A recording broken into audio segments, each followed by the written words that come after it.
Hi, everyone, and welcome to AB Conversations, where we will help you CFP your way out of it. A podcast where you get into the minds of a couple certified financial planners on how we think and feel about everyday financial planning questions and what should really matter most to you. A healthier financial life starts now. Welcome back. Another topic today. Good to be back. Sure. It's my favorite time of the week.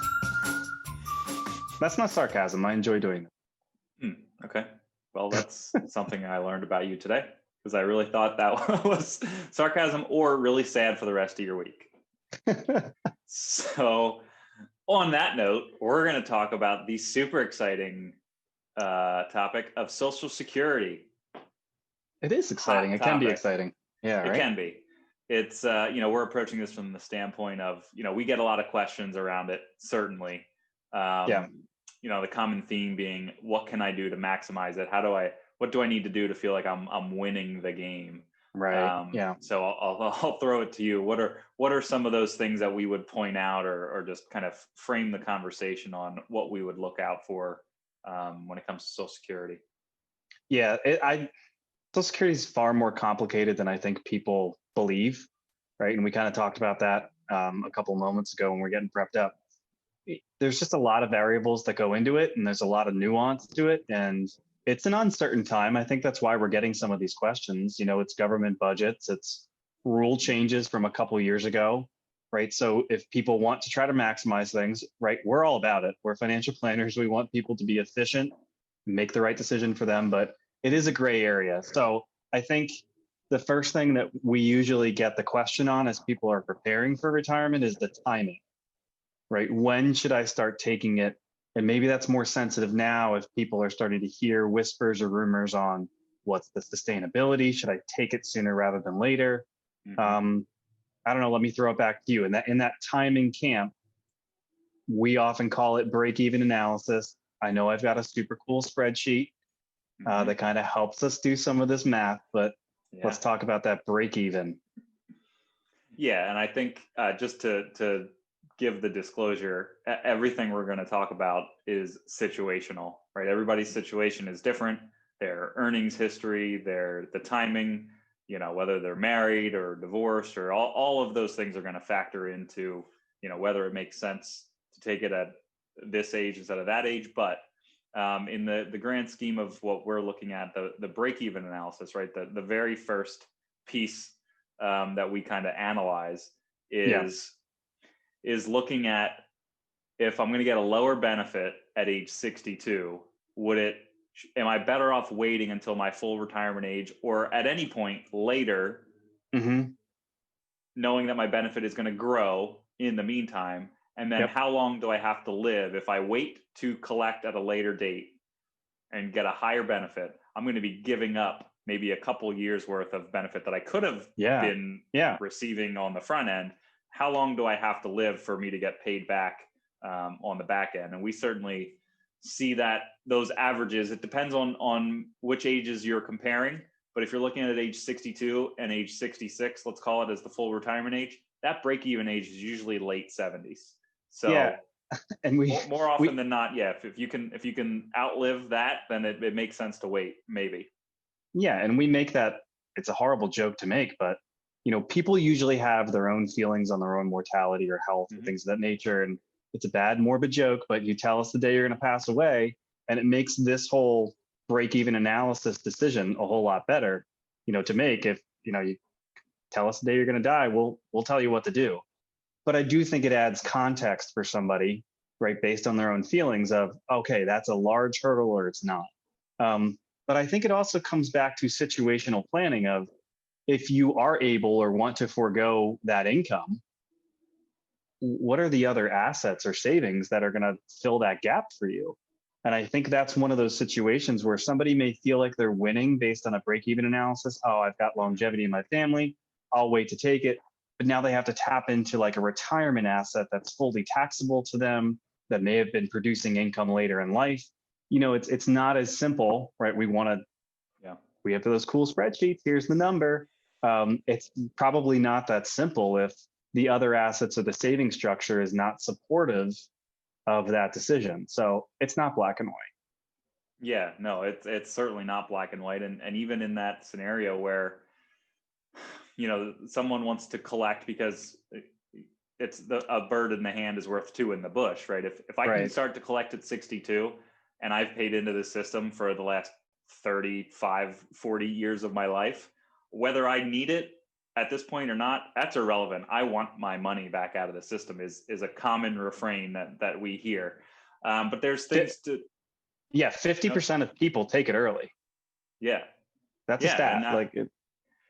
So going back to wanting to win or beat the system, the government and the IRS and the Treasury, they would love for you to collect it early because they're paying you out a smaller amount on the front end. And again, it's like an insurance company to me in that sense that it's all actuarial based. So yeah, they want you to collect earlier because they're going to knock your benefit down by a certain percentage point. But that's, we don't have to get into the weeds there. Now I lost my train of thought on the front end. That's all right. I think that, what we often talk about too is there's problems with the statements that they put out, in our mind, because they are making certain assumptions based on earnings. They are making certain projections based on cost of living adjustments. And that's something that actually comes to fruition every year, right? We need to factor that into planning. Is this benefit going to actually grow or not? But I think the timing thing is the number one thing that comes to the decision-making process of when to do it. Yeah. So I remember what I was thinking there, and maybe I'll remember it once I'm done saying this next point. But on that note, I just looked at one for somebody recently, and it was, I'm going to get $2,000 at age 62, or if I wait until my full retirement age at 66 and 4 months, I could get $2,700 a month. Well, that extra $700 a month is a nice chunk of change, but that's assuming that this person is going to work up until full retirement age, earning what they're earning plus the cost of living or the inflation that Social Security is assuming. So if you retired anywhere shorter than full retirement age, what's showing on your statement is not going to be a perfect reflection on what you can expect in the future. So let's stay there, because I think we can actually kind of rapid fire here. Hey, you want to think about winning the game, right? Maybe we need to understand the other nuances here to kind of come to that conclusion. If you retire early and choose to wait on benefits, we would talk about taxability and working while you're not full retirement age. Yeah. So let's lay out just really quickly here.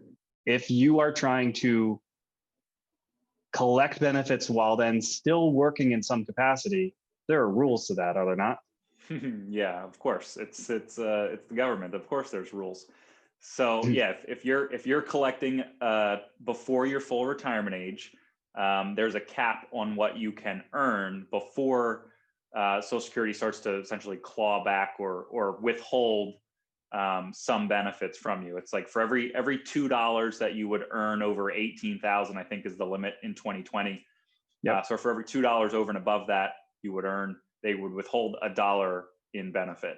Now those caps get higher in the year in which you turn full retirement age, but there are still caps in that year. But once you hit full retirement age, you can collect your full benefit and you can earn as much as you want, and there's no restrictions. But it's for those earning and collecting before they turn that full retirement age.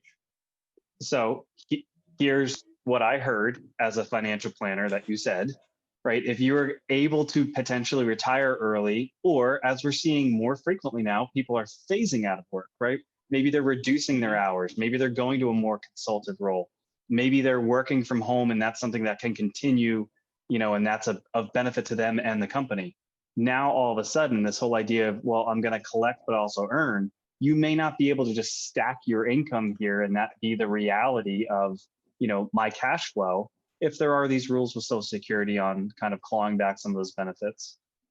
In the same way we talk about taxability too, right? How much of Social Security is taxable is based on your other income, is it not? Yeah.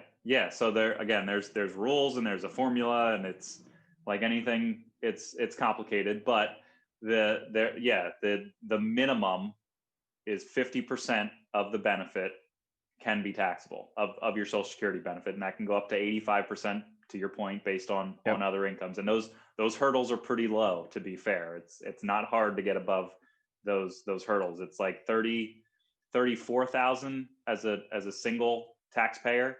Anything above that, then you're paying the 85%. And I think for married filing jointly, it's like 44,000 or somewhere in that range. They're very low hurdles to get to if you have a couple Social Securities and maybe some pension and investment income. Yeah.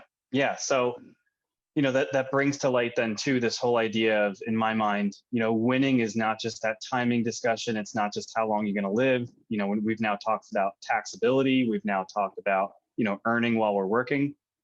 Let's also put to rest some of the winning of the past was this whole idea on you can kind of play the relationship game, right? Mm-hmm. There are spousal benefits out there. There are, God forbid, widow or widower benefits. There are divorcee benefits. This whole idea of I can game the system, that died a couple years ago. Let's talk about that. Yeah, that was certainly when we were new to the business, however many years ago, 14 years ago. That was, I distinctly remember, in certain presentations talking about Social Security, like, here's what you're going to do. You're going to collect. Collect on your spouse's benefit, allow your own benefit to continue to grow. And then at the optimal point, you'll flip the switch, and now your benefit will be higher and you can collect that for the rest of your life. No impact to you in the short term. That's everybody awesome. Wins but the government. Yeah. Take advantage of it. Well, guess what? The IRS or the government in 2015, they passed the Bipartisan Budget Act or whatever it was called, and they pretty much shut those windows, painted them shut. That's I can't see a world where that's going to open back up, because the state, and maybe you hinted at it already, like the sustainability of the Social Security program, they need to preserve as much in the till as they can. So closing some of these loopholes and making it fair moving forward for all parties, or maybe it's not fair. It depends how you look at it. But a lot of those loopholes have since been shut, so that when you go to file, you can't cherry pick, I want my spouse's benefit or I want my own, and allow the other one to grow. As soon as you apply, it's as if you're applying for any and all benefits available to you. You're going to get paid out the highest one, but you really, there's no gaming the system in that aspect anymore. Yeah, the only way that still works is with a widow or widower that does allow you to collect on the deceased spouse and delay your own. But, case in point, there used to be these things that would feel like, hey, I can beat the system. It's getting a little harder these days. So if I could kind of button some of this up, I think it is for us to kind of articulate, look, we're with you. Financial planning is about finding these efficiencies and maximizing that benefit. It's just not as black and white, I think, as some people may believe. And that's where conversations with friends, conversations with coworkers, conversations with articles that reading articles on, hey, here are the different strategies. It really does come down to an individual's plan and what is available to them and what is not. And Social Security is one leg of that, stool on where your income's going to come from in retirement. And you have to consider everything else around. Yeah, this is definitely one of those areas where, one size fits all advice to when to start collecting. It does not fit, right? There's so many variables. You said it earlier. There's so many variables. There's so many nuances, and everybody's situation is differently, right? Us as planners, we're taking all these puzzle pieces, making them fit together in the most efficient way possible for that situation. But more often than not, it is hyper specific to what you have saved, where you have it saved, your earnings, what you need, all the other fixed income that you have coming in. There's so many moving pieces that to try to get general advice and what your coworker or your neighbor or your family friend is doing probably doesn't apply to your situation, or if it does, it still needs to be reviewed to make sure that it does fit overall. Yeah, and then all the assumptions that we've made in order to come to that conclusion for you in planning may need to be reevaluated, right? Mm-hmm. Something is going to have to happen with Social Security. Changes are going to have to occur, whether that's sooner or later. It will have to happen, and that kind of means that this is the spirit of financial planning. We need to kind of put the plan in place and then be ready to pivot when legislation changes, taxes change, whatever it's going to be, the decisions today may still be additional decisions that have to happen in the future based on changes. So anything else that you want to add? Yeah, so we were talking, this went through my head. The only, and we'll see how this goes through compliance, because I'm sure they'll want us to add a disclosure, but the only way to beat the system when it comes to Social Security is to wait as long as possible and live forever. Right, because it is a lifetime payment. That is a fact. It's the only way to beat the system. Okay, everything else, gray area. That's right. All right, sir. Thank you for your time. Thank you.